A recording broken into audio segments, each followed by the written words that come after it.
Having briefly covered the idea of farming with a bit more efficiency on this channel, let's take a more quick but in-depth look into last hitting as a concept and how to improve upon it.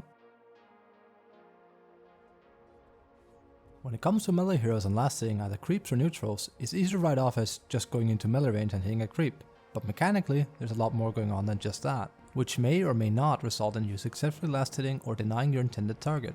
First and foremost, various melee heroes have different attack ranges on their melee attacks. Most people are aware that Monkey King can hit for quite a far away with his melee animation, but not many know that other heroes such as Mars, Voidspirit and Underlord also have increased attack range. This matters a great deal because what defines melee last hitting isn't just the range of the attack, but the fact that there is no projectile associated with the attack itself. Normally, when a ranged hero has to last hit, they have to take into account when their actual projectile connects with the target. This isn't the case for melee heroes at all though. This results in a scenario where, provided the melee hero is within the range of the target they're attacking in order to last hit, can do so immediately regardless of the before mentioned projectile. This can matter greatly in various laning scenarios, but especially on mid where you have a misadvantage when trying to attack uphill. This is not applied to melee heroes because they don't fire off a projectile that can miss, but rather have a melee strike that's guaranteed to strike and hit once their animation finishes. Proper use and advantage of this lets you be a lot more creative with your last hit and denying, so familiarize yourself with the various melee heroes of the roster, regardless of the role that you're playing. The other end of the spectrum. The ranged heroes have an entirely different kit to play with, and even if you look past their often superior ability to harass, they still have to last hit just like melee heroes, albeit in a different fashion. The most striking thing about ranged heroes in this aspect is, unlike melee heroes, they have to take a projectile and its speed into account. While they can hit targets from further away, that far from guarantees a last hit if they don't keep notice of the various mechanics. With so many different range heroes in the game, it won't take you long to realize that there's a massive difference between an extremely slow hitting projectile like Winter Wyvern, Weaver or Arc Warden compared to the lightning fast one of either Gyrocopter or Sniper.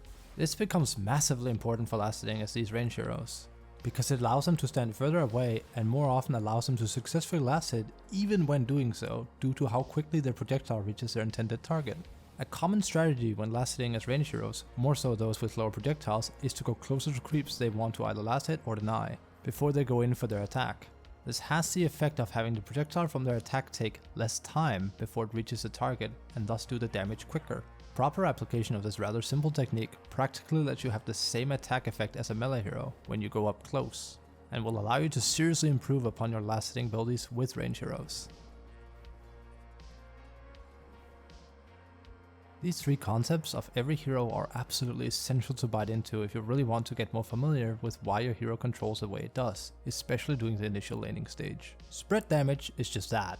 It applies to either melee heroes or ranged heroes. While it's not nearly as wild as it once was back in previous Dota 2 patches, it's still something that's present in the game. Spread damage basically means that your attack damage will have a certain damage range of how much actual damage it will inflict.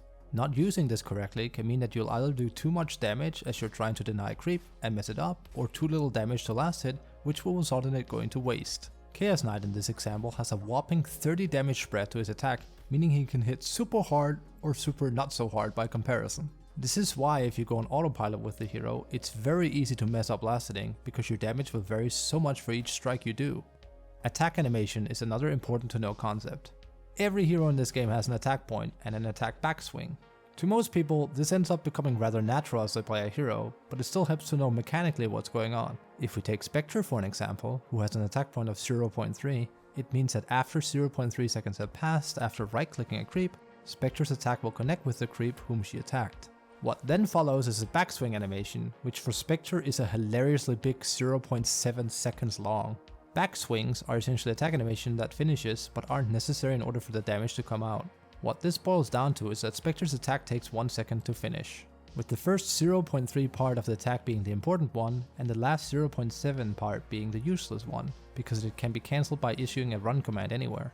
This is what allows you to effectively and quickly score last hits before retreating into safety. If you let an entire animation play out, you're wasting precious time where you can rearrange yourself into a safer position.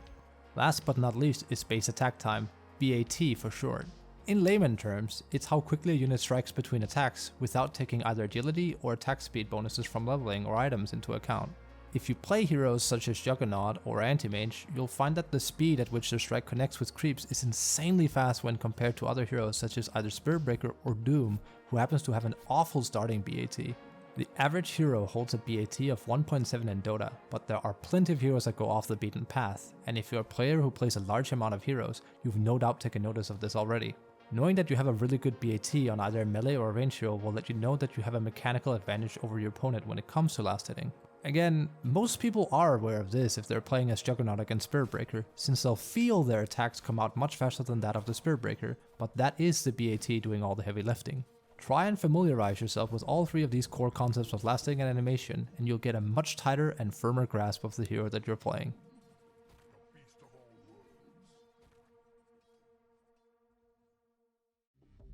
Thanks for watching this week's video.